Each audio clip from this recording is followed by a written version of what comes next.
Radio Bypass, bringing you rock and roll music that deserves to be heard. Discover new bands. Here's some old favorites on Radio Bypass. Hey guys, our guest today on Radio Bypass has lived multiple chapters of rock history, from the Scream to Motley Crue to currently the Dead Daisies, and now he's stepping fully into his own with a brand new solo album called New Day. The record is soulful, honest, and packed with classic rock spirit. Sit back, turn this up, and hang out with us. I got John Corabi returning to Radio Bypass. How you doing, man? I'm good, buddy. That was a great introduction. I don't know if I can live up to those expectations. Well, you did. This new album of yours, I cannot wait for it to be unleashed upon the world, because it is a fabulous piece of work, John. Thank you. One of the things that I was thinking as I'm listening to it today is, you've been making music a long time. I mean, the Scream was, 1991? So you've been at this for a while. And I was just curious, because I got so excited upon hearing this album. Does releasing a new album still give you like a nervous, excited feeling? Yeah, you always, it's funny. Well, first of all, I mean, I'm super proud of the record. Loved working with Marti Frederiksen. And we just had fun doing this album. And as I was saying earlier, like, the only thing that we had in mind was writing a record that really the suits and the people that listen to, like, you can't really put it in a box. It doesn't go into classic or that or this box or that, whatever. Right. So that was really the only thing we had in mind, but we had a great time doing it. And you always think, when you sit back and you listen to it in its entirety, and you're happy with it, you always go, this is going to be the one that's going to put me over the top or make me the household name. You know what I mean? Whatever your thing is. But I'm stupidly excited about this thing. And again, the reviews, like, it's kind of crazy, because I haven't heard any negative thing about this at all.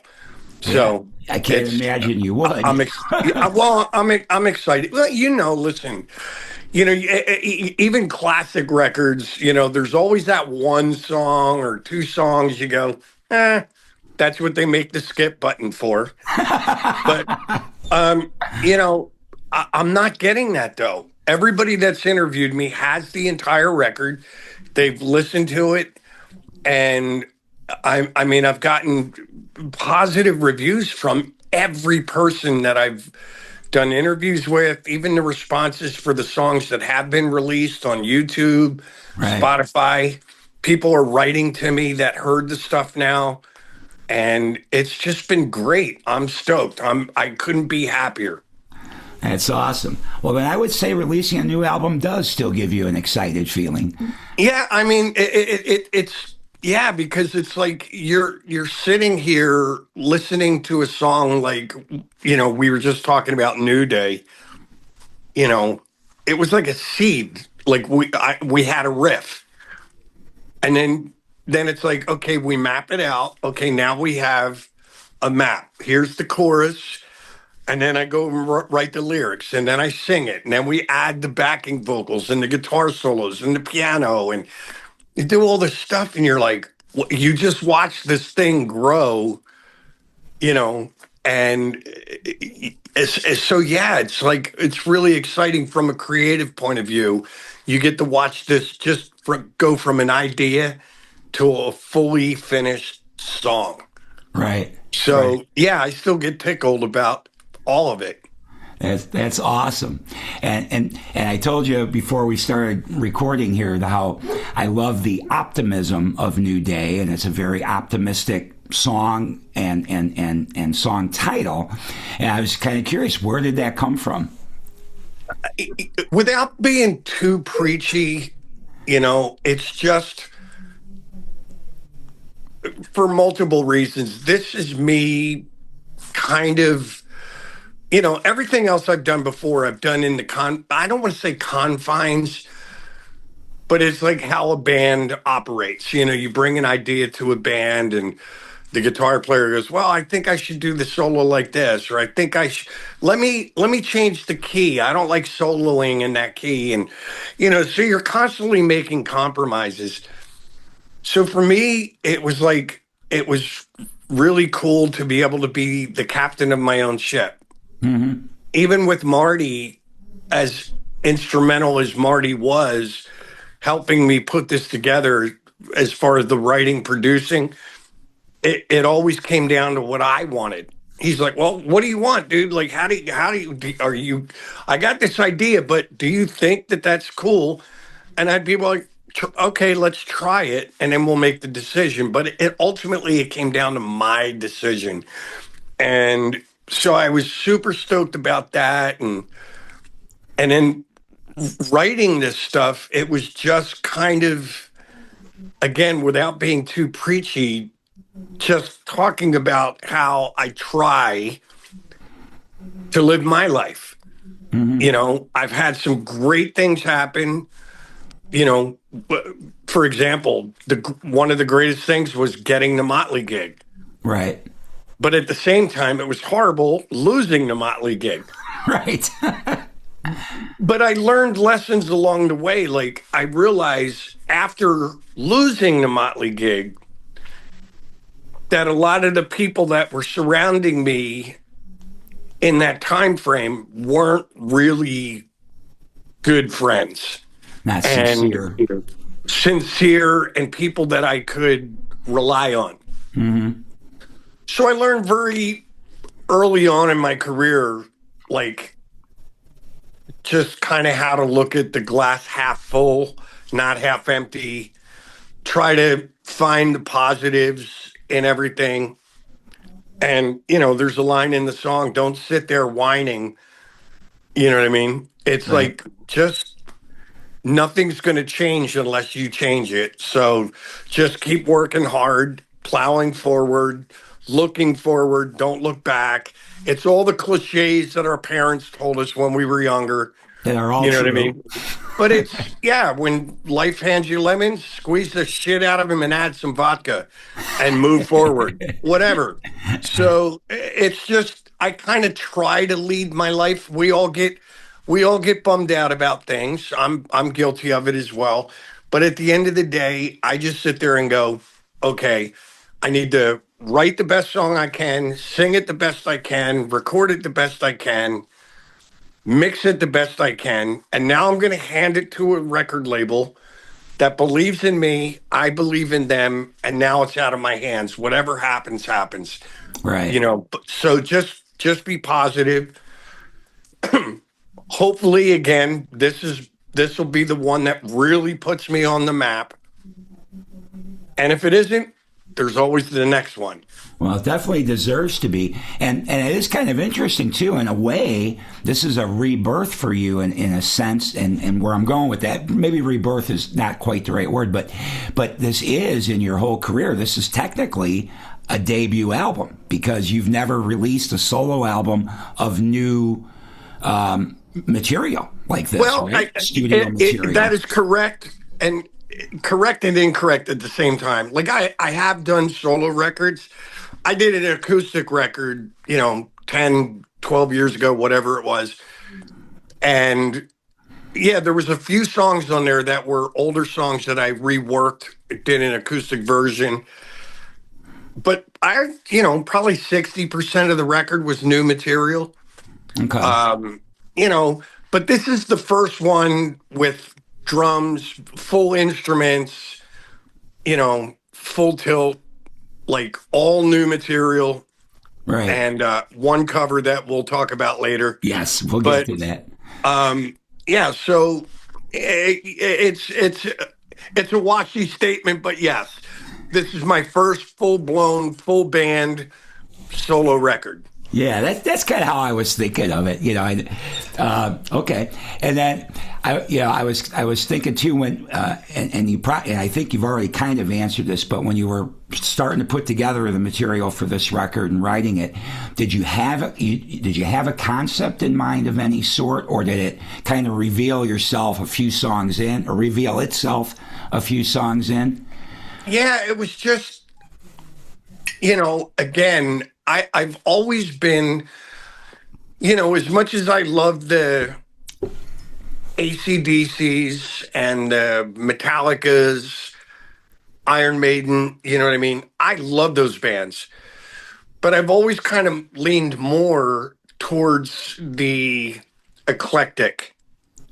I love bands like Led Zeppelin. You would listen to one track, you're hearing, Black Dog. Right. Then the next track is, Going to California. Then it's Heartbreaker. Then it's, the Rain Song. And then it's Dancing Days, Rock and Roll, whatever, Kashmir. Right. So I love being able to bring different elements into this thing. But I guess like I said earlier, the one thing that I was adamant about was not being put into any box, which is why I did the acoustic record I did first. I had a lot of, I don't want to say slack or flack from people that are like, why would you do an acoustic record? And I just felt, why not? well, I get that, but in my mind, that was a way. This is going to sound really weird. As much as I love the Scream and Union and Motley Crue, this was a way of me just taking an eraser and erasing everything I had done before and starting new. Gotcha. So I did an all acoustic, not even any drums on it. Just strip it down as much as I could and start fresh, so that nobody knew at that point. I wasn't gonna get people to go, when I did do this record, they weren't gonna go, oh, this doesn't sound anything like the Motley record, or it doesn't sound anything like Union, or whatever. It was, so I did an acoustic record first to just erase everything and kind of start over and kind of, yeah, you know what I mean? And then that way, now when people look at this record, they're not really going to have a preconceived notion of what it should sound like. It's just, now just enjoy the record as it is right now in 2026. Enjoy it, because 2027 might be something completely different. I have no idea. Right. I get that. Well, that makes sense to me. And obviously, I mentioned even in the intro about this being kind of a classic rock feel to the record and everything. Was that sound kind of intentional? Well, when we wrote the songs, now here's a thing. I apologize if my answers are long. That's okay. Some people may look at this record and go, well, I wasn't expecting this. But I think if you go back all the way to the beginning, to the Scream, and you take away the production on each record and just look at the songwriting, you'll see that this record, elements of this record have kind of touched on the Scream. When you look at Father, Mother, Son, I Never Loved Her Anyway. You look at Motley, that record I did, Drift Away, Love Shine, Misunderstood. I love that song, by the way. Misunderstood. Yeah, Union. Yeah. I had Robin's song, October Morning Wind. So there were softer elements always through all of the stuff that I've done. And again, the only thing, my thing is, like, Marty's like, well, what do you want to do? I go, no boxes. I grew up listening to everything from Sabbath to, God, Glenn Campbell, Frank Sinatra, you know, led the Rat Pack, you know what I mean? Sure. I listened to pop stuff, you know, Eric Carmen, the Raspberries, Jackson 5. Jackson 5, Sly and the Family Stone. I listened to everything. So I loved a lot of that stuff, even country stuff, Johnny Cash, you know, the original country outlaws, Right. Waylon, Willie, Johnny Cash. And so I like it all. Mm-hmm. So I just want to do a classic rock record where you can hear a little bit of all of it. So I said, I don't want to fit in any one box. I want to fit in all of them. Gotcha. I love that. You're taking kind of like the old bull, young bull story. Uh-huh. And it's like there's a young bull and an old bull standing on a mountain, and they're looking down, and there's a bunch of cows in the valley. And the young bull says, let's run down there and fuck one of them. And the old bull says, slow down there, buddy. Let's walk down and fuck them all. I don't think I've ever heard that before. Well, there you have. There's a new old man wisdom right there. Well, thanks, John. I appreciate that. That's funny. You know, lyrically, I've been, you know, really impressed with the lyrics throughout this album as well. And I was wondering, is there a song on this record that feels the most personal to you? They all do to a degree. You know, like, I mean, even this new one that just came out yesterday, When I Was Young. Marty and I both have sons. We both have kids, you know, whatever. But, you know, I think this lyrically and the whole concept of what the song is about could relate to a guy my age talking to his son or his daughter. Right. I just happen to say son, you know, but it could be even a mother talking to her daughter or her son. It's as you get older, you gain this wisdom and you start looking back at mistakes you made or accomplishments, and you're talking to your kids, your offspring, and you're saying, hey, look at this. This is how I did this, or this is how I did that. And here's the mistakes I made. Don't do this. Don't do that.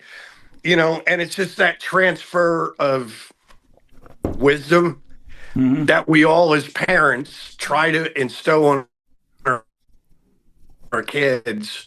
Sure. And send them forth and hope that they make the right choices. Right. So When I Was Young is kind of a, you know, it's an old guy like myself just reminiscing about his life in conversation with his son. So Gotcha. They all have like a touch of something that inspired me in my life. You know what I mean? Sure. Yeah. Yeah. Well, it's great. I mean, because when it's personal like that, I guess that's part of why your lyrics touched me the way they did too. Because, you know, you're speaking out of your heart, you know? So that's pretty cool. Yeah. And it's like, I don't know. Like, I just, you know, I don't want to consider myself great, but that's what the great ones did for me.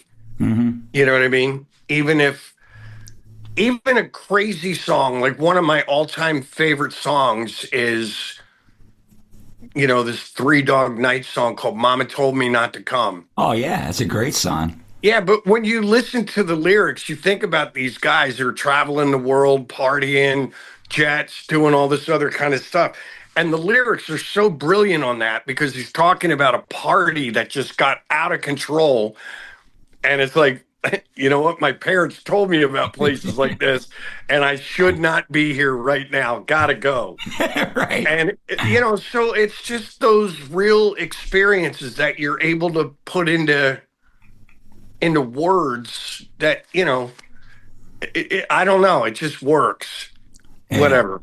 Yeah. I've always loved stuff like stories.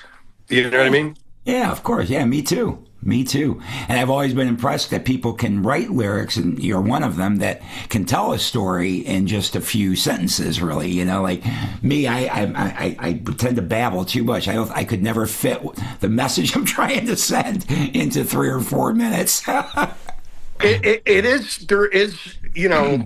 It's funny because it's like, what am I trying to say?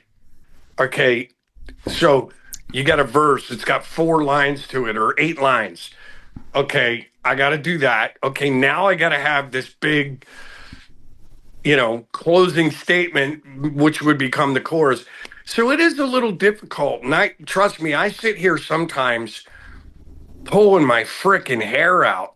Like, why is this? And now we've got all the dictionaries and okay, what, here's a word, give me 8 other words that mean the same thing, but different ways of doing it, So it's a bit of a task at times, but then there's other songs, like now you've had a chance to listen to the whole record. I got a song on the record. My wife was laughing at me, called it Good to Be Back Here Again. Right. And I literally wrote that song in like 35 minutes. Really? Yeah, I got a new guitar. I was trying it. And I don't know where it came from, universe, whatever God you believe in. But somebody went, bink. And it was, the first line came out, Jesus, forgive me for all of my sins. Okay. And then, so I put my guitar down, got my computer, and I sat there, got all the music mapped out. What am I trying to say?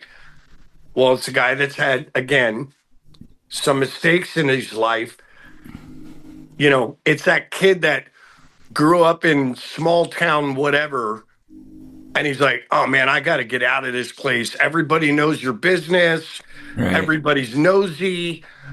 I'm never going to make it here. Got to get out of town. And then they go live in the city for 20 years. And they realize that actually now I can appreciate that slower pace that I originally had. So it's like I went and made all these mistakes, and I realized I was happiest when I was right here. So you're just making this big circle. Right. You know what I mean? But the whole thing came in like 30 minutes. That's awesome. And then there's other songs that I have. It took 30 years, right? Exactly. I've still got unfinished songs that I started working on 10 years ago. Right. And I'm like, I don't know, whatever. It'll come at some point. But it's just sometimes it's a chore and sometimes it's a blessing. Right. Who knows? Yep. Yeah, who knows exactly. And then working again, you've worked with Marty before, and you're working with him on this record. And I was curious, is there something that he understands about you that maybe other producers wouldn't? Do you think? No, because honestly, I've never had, of all the records I did, I didn't have I maybe I'm blessed, but I've never had a bad experience with a producer. Mm-hmm. But I just love Marty's demeanor. He's funny. I kid around with him because I'm like, I laugh because I tell everybody, they're like, hey man, what's Marty like? I go, did you ever see Scooby-Doo? They're like, yeah. I go, think about Shaggy. That was like Shaggy, this tall, lanky, wear bell bottoms. And instead of a Scooby snack, it's just an edible. Just throw an edible towards Marty and he's happier than a pig in shit. But he's so talented, it's ridiculous. Mm-hmm. And he truly, if you think about it, he's a great producer and he gets to know who it is that he's working with.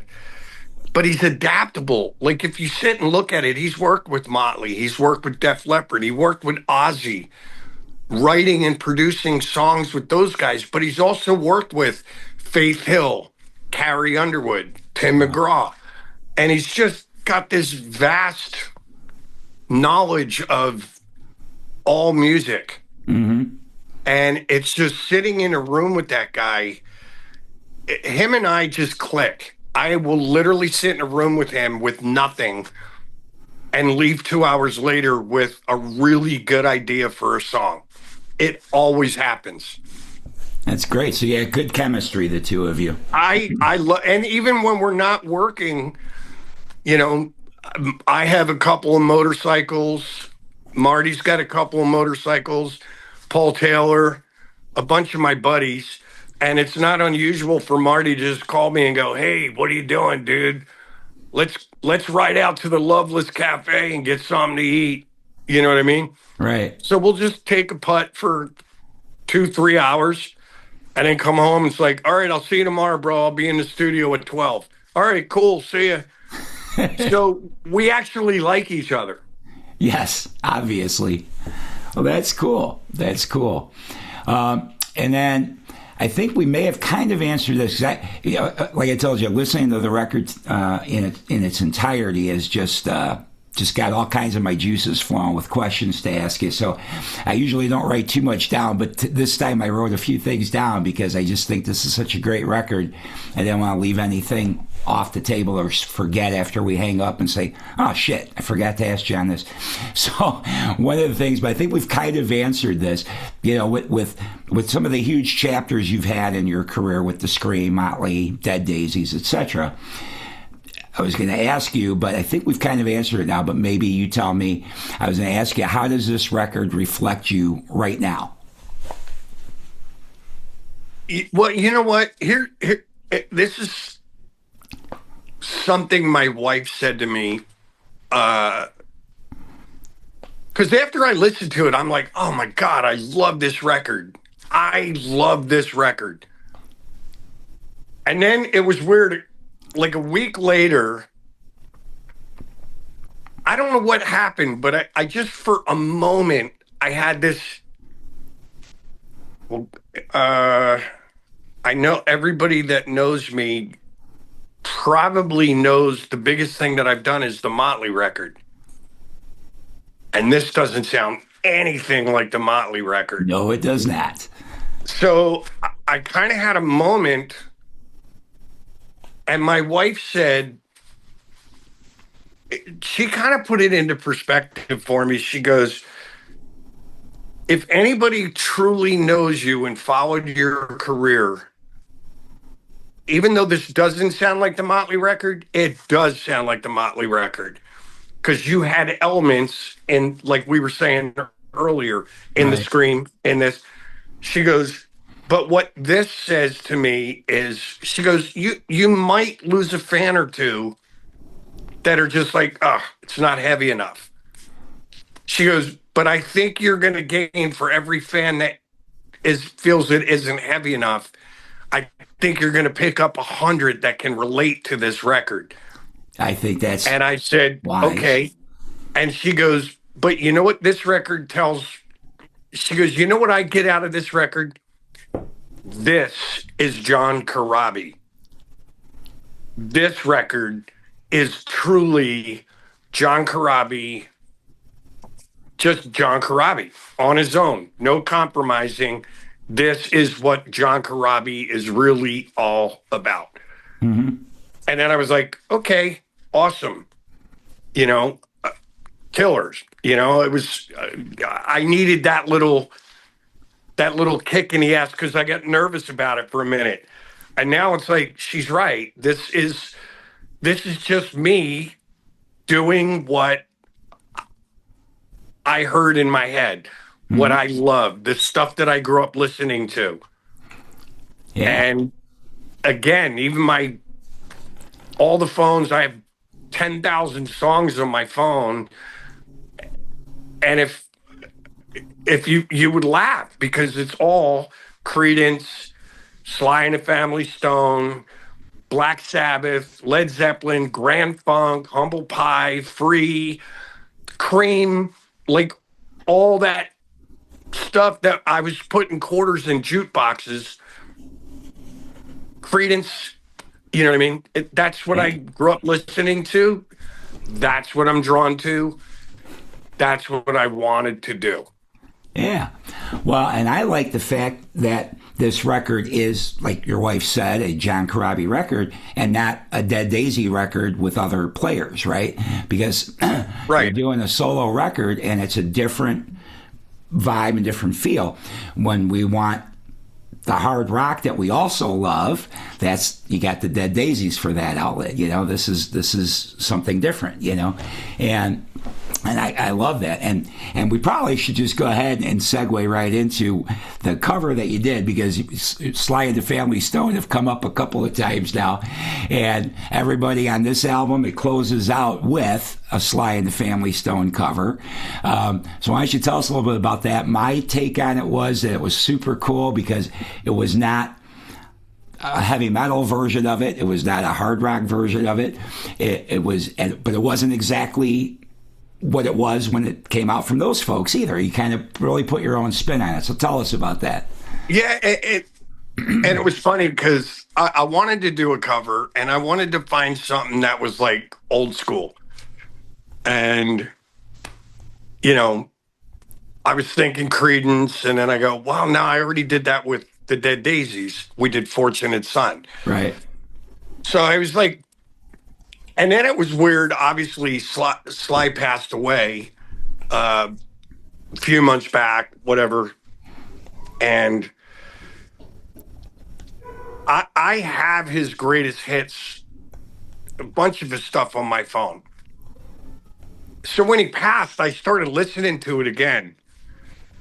And I'm going to get a bit nerdy right now. Go for it. But I always loved Everyday People. I thought the lyrics were brilliant for the time, because it came out in 1969, and just like now, it was very divisive. You know this, I know this. Yep.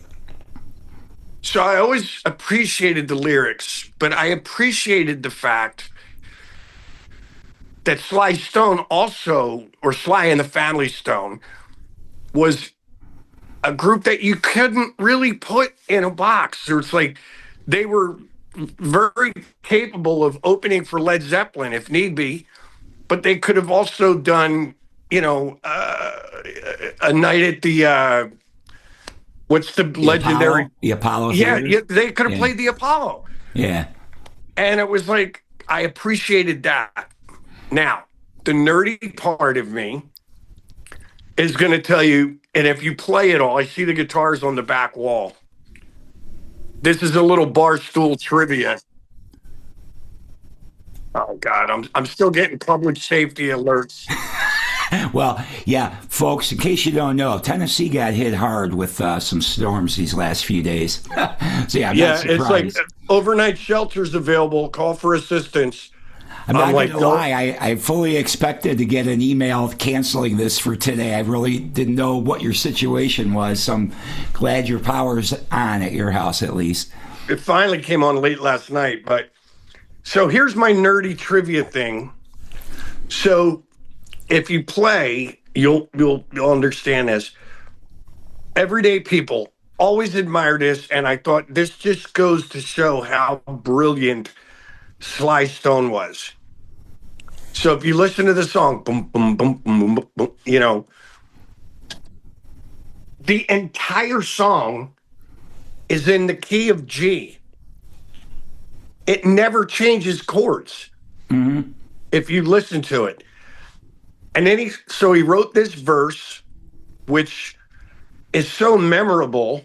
Sometimes I'm right and sometimes I'm wrong. So it's like a chorus for a verse. And then you have the na na na na na na na. So that's like a, memorable. That's like a chorus. Then you have the Everyday People thing. Then you have We Gotta Live Together.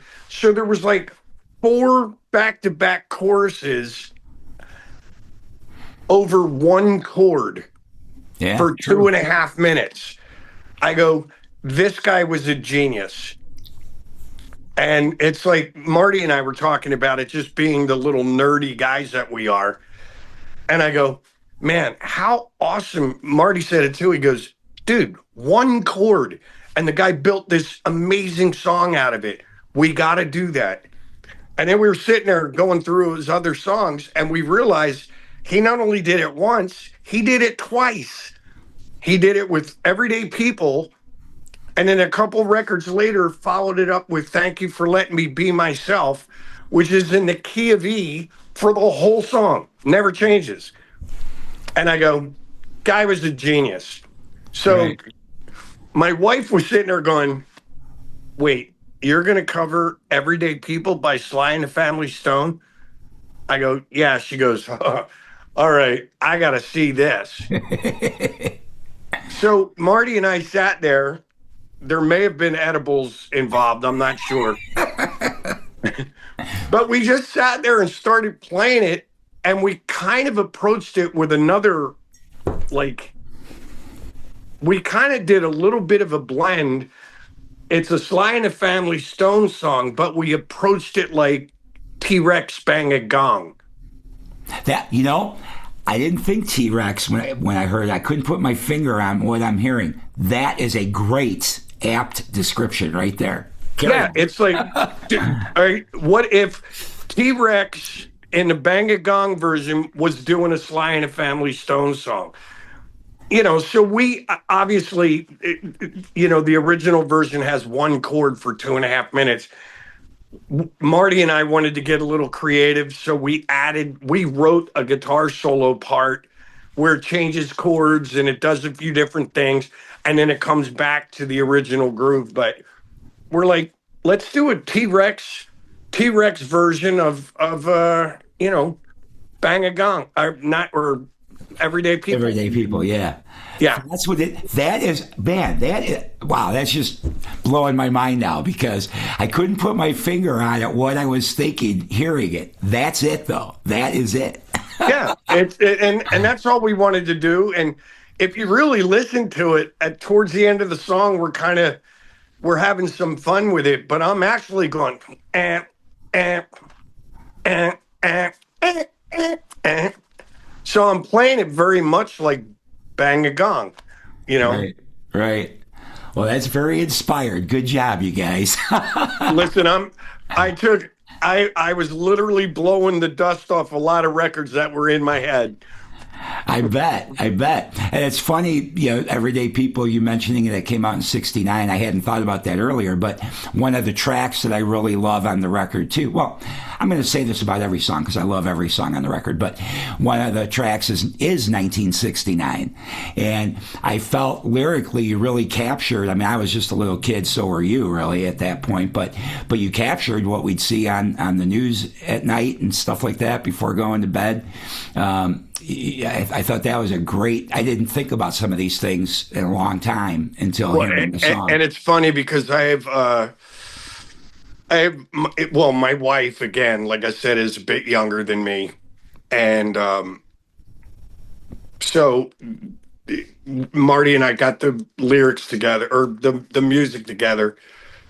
And then I came home, and I don't know why, I was just, I just kept thinking at the end of the chorus saying, we ran through it all back in 1969.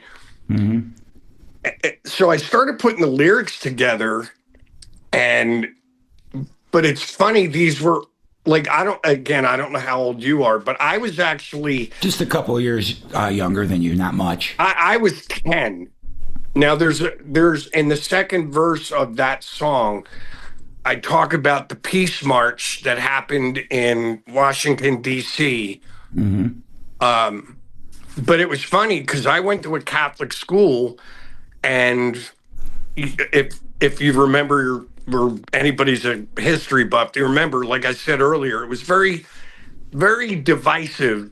You were either pro-war or not war, hippies, short hair, suit wearing, so everything was, everybody was fighting with each other. And I remember as a 10-year-old kid, we had a class trip. My entire school, every grade, they literally pulled up like 25 buses, and we all got into the buses and we went to Washington for the peace marches. Oh, really? Oh, So that's I was there. interesting. Okay. But it was funny now. I find myself now with like my son, my wife, this friend of mine that's helping me with, the video stuff that I'm doing. And they're like, okay, I gotta ask you some questions. What do these lyrics mean? And I go, well, it's kind of self-explanatory. What are you talking about? And they go, what does 5 for a nickel, 10 for a dime mean? And I go, that's what we paid for weed back in the day. Oh, okay. Well, who's Judy and Brian? Well, 1969, Judy Garland, the Wizard of Oz, Dorothy, she passed away. And Brian is Brian Jones from the Rolling Stones. He passed away. Oh, okay. And well, who's the Richard Nixon ran in 68. He was inaugurated in 69. Can you justify the boys we sent? That was the Vietnam War. Obviously, yeah. And you got the John Lennon reference in there as well. Yeah, there's the Lennon give peace a chance. That also came out in 69. Right. The moon landing. Mm-hmm. The hippie sang, the children danced. I'm talking about Woodstock, also 1969. Right. And it's just, now it's funny, I do make a reference to Creedence. It says, the fortunate sons got away from Nam, which is, that was a lot of the arguments in the 60s. But Fortunate Son also came out in 69 as well. Right. So there's all these little references to things that happened in 1969 that I clearly remember. Mm-hmm. And I had the chorus. We ran through it all back in 1969. Okay, let me just talk about some shit that happened and just put it all. So when I told my friend that's helping me with the video and my wife, they're like, fuck, dude, this is like a history lesson. It is. It is. Well, it's all on Google. You can look any one of these things up. It's right there. Yep. Well, yeah, I mean, but it is a history lesson because, there's plenty of people now that weren't there at the time, And even for me, when I heard the song, it's like, wow, I kind of forgot. I did forget that a lot. I remembered each of the events, but not that they were all, not that all of that tied into just that one year. I mean, what a crazy year that is, I think about, we had this big riot in Chicago when I was like 6 or 7. That was like 1968. So I remember that year was 68. That was the Democratic. Yes, exactly. The Democratic Convention, yeah. With our then Mayor Daley, yeah. So, and I remember sitting in the kitchen with my grandma at her house. She's Italian, so making some pasta. I'm helping roll out the dough and stuff, and we got the radio on with the news, and she was so scared. She was just so scared that our whole city was going to blow up and stuff. What is going on, and why can't we all just, I always say peace, love, and rock and roll, and my grandma just always said, why can't we be peaceful, help each other, in her. Well, and the crazy part of it is, like you were saying.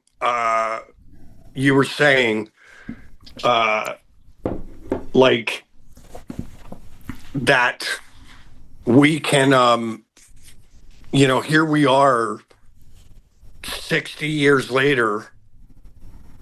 And it's the same shit, kind of. It's the same shit. We didn't learn a fucking thing. I know. So when you were talking about, how the lyrics come together, the music comes together, it's really it's kind of my life, my conversation with my son and when I was young, New Day, the positivity. It's just kind of how I live my life.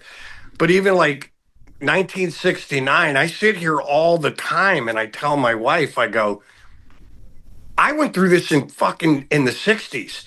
Mm-hmm. And we're in the exact same place as the 60s. Everybody thought, God, if we get out of the 60s, we're going to be fine. And we are full swing. And now you have red and blue. Back then it was long hair, short hair, Right. or pro-war, not pro-war. And it was like, Jesus, did we not learn anything? Yeah, it So, seems like we haven't. yeah, this record wasn't that hard to write. Yeah. It's kind of writing itself. Well, you put it that way, yeah, I can see that. Well, anyway, great job on that song, too. And another thing that occurred to me, is I know we've been going at this for quite a while, but just a couple more things. Because this record connected so much with me, I was just kind of curious for you, the creator, what kind of a connection are you hoping your fans get out of this, not only when they hear the record, but also you're going to Europe in a little while, in February and March. What are you hoping their connection will be like? Just honestly, I can't really. I kind of figured very early on in my career why Baskin Robbins has 32 flavors. Because not everybody likes vanilla, not everybody likes chocolate. I don't really worry about, like, the record's done. I did the record I wanted to do. I gave it to the record label. Who have to love it. They absolutely. Yeah. But it's like, you know what, dude? Honestly, the one thing I also figured out very early on in my career is you can be as talented as you want. You can do the best you can and blah, blah, blah. And there's just a lot of shit that's out of your control. And I'm sorry, like, even back in the day when we had radio and we had MTV and we had all those things going for us, there was still a massive amount of luck involved. True. Timing is everything, as they say, right? Yeah, it is, which is why I named my book Horseshoes and Hand Grenades. My dad's like... I love that title, by the way. Yeah, my dad goes, yeah, dude, whatever. You just got to be close. And I've been blessed to be close like 19 times. You know what I mean? Whatever. I still get to play music. I'm still making a living. I still travel the world. So you know what? That's good. I got my health. My family's good. We'll get out of the ice storm 2026. But it's like that's all I can do. So I did the record I want. I hope the record label does their job. I hope at some point, the masses find a song or two or three on this record that they embrace. But you know what? If they don't, there's the next one. I got, hopefully the next one's even better than this one. So I don't know, John. This could be hard to top.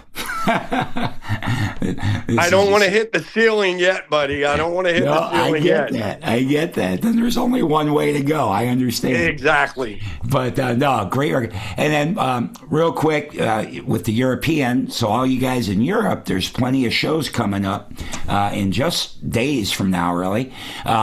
What's the plan for those live shows? Is this new album going to take center stage, or how you? Well, maybe to a degree, because I'm obviously leaning most heavy on the new stuff.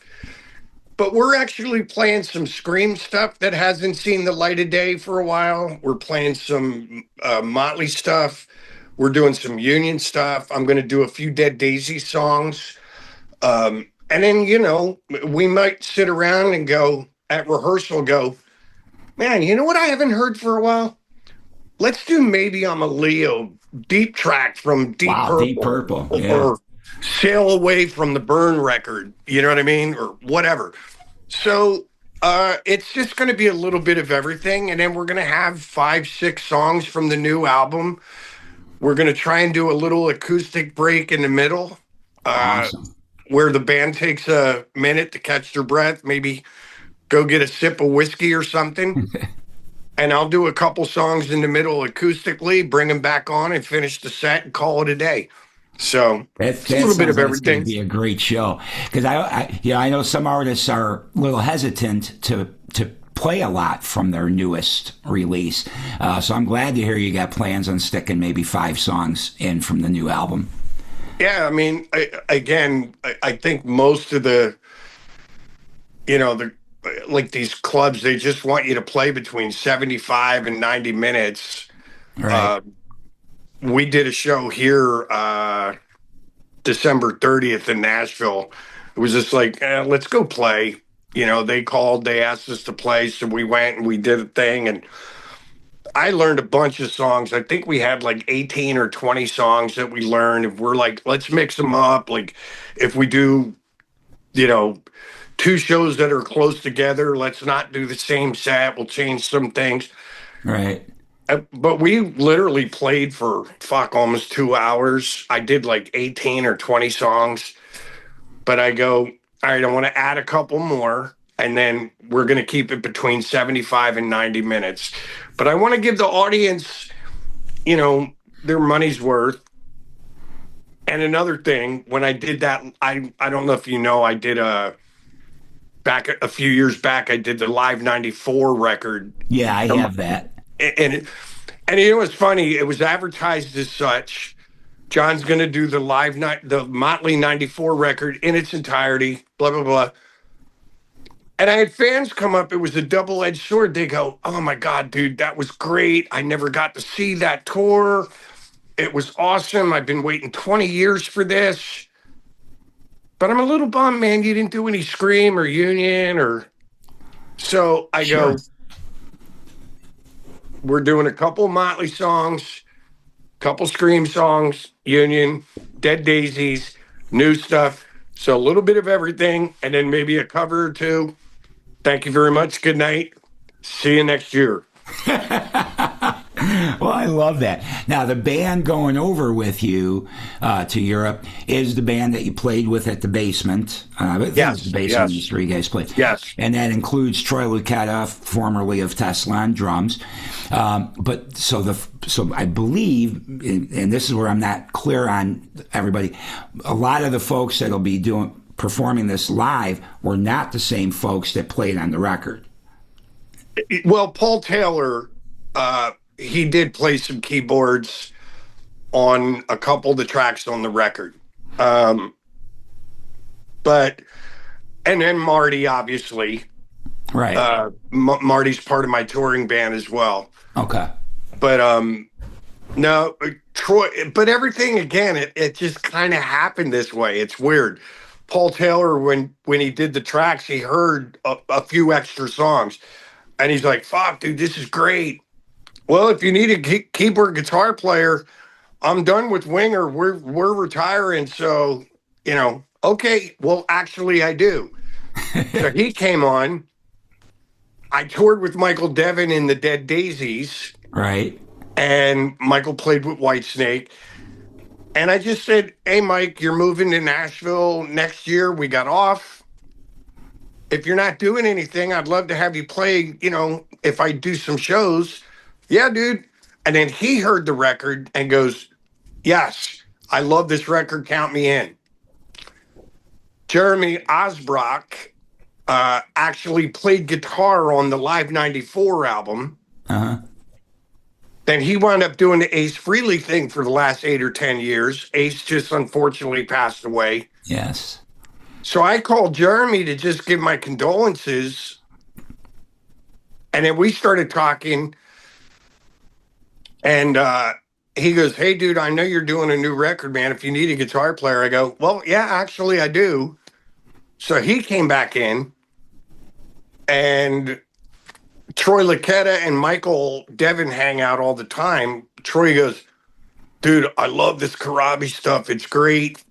So I called Troy. He's in. So it's like I got this awesome 6-piece band. That's great. And I don't even think I broke a sweat. You know what I mean? It was just... Doesn't sound like it. Sounds like all the stars just aligned perfectly for you. Which is why we're going out under the banner, John Corabi and Friends. We're all friends. I've known these guys for a gazillion years. So why not? Well, that's fantastic. So you guys in Europe, you get to see this before anybody else, really, because there's no long-term U.S. thing right now other than that gig in Tennessee, but I'm hoping that No, there is actually. Yeah, that's good. That's where I was going with this. Yeah, so we get back from Europe, and they're still working on stuff as I speak. But we get back from Europe, and there's a bunch of dates I'm doing. I know in May, maybe earlier, but I'm doing a bunch of dates opening for Tom Kiefer. Nice. Okay. Here in the States. And then I go back over just literally for like a week and a half. I head back over to Europe, do a couple festivals, and then I come right back and I get started with Tom again. Good. But we've got a bunch of dates in May, some in, I believe, in June, some in July. Awesome. So their agents are all working together trying to piece stuff, but we'll be doing a bunch of dates with Tom Kiefer, and then on the days that he wants off, I'm probably going to go out and do some headlining shows as well on my own. Perfect. All right. And so everybody can stay up with the dates as they come together. You're keeping that all up to date at johncorabi.com? Is that Yes, a good sir. place to go to get the current info? Actually, yes. As soon as I get off the phone with you, I got to call my social media guys and get them to update because I got a few more dates today to add. All right. Awesome. All right. Well, before we let you go, just one last question. I know my answer to this question. I swear I never touched her. So, New Day, again, coming out April 24th, everybody. Kind of a birthday present almost. This is a couple of days before your birthday. Well, and it's a good thing it's coming out when it's coming out because on my birthday, I'm actually going to be on a plane to Poland. So celebrating is going to be a little off kilter. So we'll do it a couple days ahead of time. There you go. So New Day coming out, Frontiers Records. I'm sure you can just go to johncorabi.com. We don't need a million links for you to try to remember. Go there. I'm sure he's got the links because pre-sales are up now. Some vinyl. There's all kinds of different ways to consume this new record when it comes out. But just two last things, and then we'll wrap this up, and then we're going to crank up a song. In your opinion, before we let you go, why do you think people should spend some time with New Day? It's going to be a little harder for those younger whippersnappers, but I just think the classic rock crowd. I think this is something that I see it every day. All these people are like, fucking AI. All these bands are using loops. All these bands are using tapes, pre-recorded music. This is just a back to the basics, old school 60s, 70s, organic, classic rock record. No frills. I got nothing else to tell you. And I think a bunch of people that appreciate that in itself will love this album. I love it. I think that is a great answer. And then just before we go, anything you want to say to anybody, to any of your fans that have been with you through every chapter of your career? I'm sorry. All No, right, I thank you guys. Honestly, thank you guys for the support. I honestly, I believe I'm going to go down in the Guinness Book of World Records. This is my 19th record. My prior 18, I have 18 consecutive aluminum records. And I want to thank all 13 of you for all the support my entire career. That's a perfect way to wrap this up. John, always great talking with you, man. Thanks for hanging with us on Radio Bypass. Thank you for having me, buddy. My pleasure. All right, everybody. Again, new album, New Day, out April 24th, Frontiers Records. Go to johncorabi.com. If you're watching this rather than listening to it, we'll post some links for you to remind you as well. But get this record. You're absolutely going to love it. I wish I could play the whole thing for you right now, but I can't. But what I can do is crank up the title track. So check this out from John Corabi. Turn it up a little bit more. Here's New Day.